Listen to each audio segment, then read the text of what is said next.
The self-driven MAV100 Finance Exchange pilot project presents Incentivizing the Diversification of Transaction Types and Business Onboarding.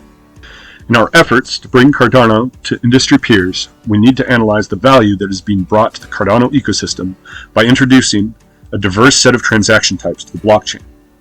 First, it will help tame volatility. With 90% or more of the transaction volume on-chain being used for trading, we are prone to extreme waxing and waning in the use of the blockchain when traders swing from ecosystem to ecosystem, or worse, stop trading at all during bear markets.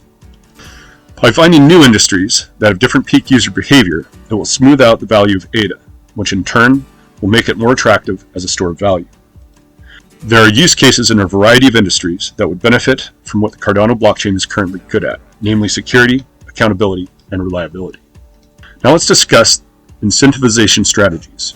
In this, we will be focusing on encouraging two types of behavior. First, we should be granting rewards based on projects that increase ADA held as a store of value in the hands of businesses that intend to leverage the blockchain in the future to become more efficient. Second, we should be granting rewards for increasing transaction volume within the Cardano ecosystem, with a focus on new use cases.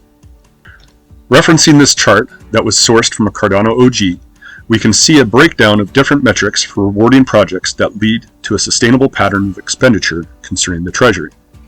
We will be focusing for this presentation on item number 1 and item number 2. Referencing item 1 on the chart, we see that the calculations presented show that a reward of 1 ADA for every 26 ADA stored will keep the value within the treasury even. I believe that this is a good starting point for considering rewards pools, and this ratio can be tweaked up or down to incentivize early adopters in different industries based off of the analysis of the downstream benefits for each use case. In practice, let's take the example of the companies that signed contracts with our finance exchange in an earlier video. There were approximately 120,000 ADA purchases at 1 USD to 1 ADA.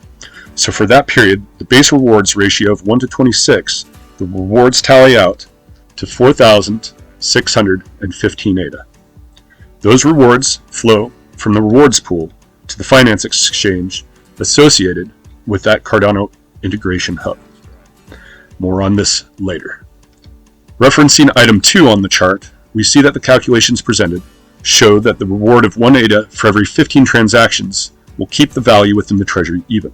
Again, this is a good starting point for considering rewards pools, and this ratio can be tweaked up or down to encourage different use cases. So to expand on our earlier example, the 3 companies, all within the same industry, find a way to leverage the blockchain to create an efficiency in their businesses and decide to leverage their ADA assets to create a dApp to take advantage of this efficiency. With help from developers linked to the Cardano integration hub, they create this dApp, which facilitates 32,000 transactions in the next year. For taking the risk to develop within the Cardano ecosystem, the reward for that project is 2,133 ADA from the rewards pool. So in discussing ways to incentivize, we have identified a way to encourage a diversification of transaction types and a sustainable and low-risk way of funding new projects that increase transaction volume within the Cardano ecosystem. Thank you for your time, and we look forward to sharing more on how we intend to facilitate the expansion of business activity within the Cardano ecosystem.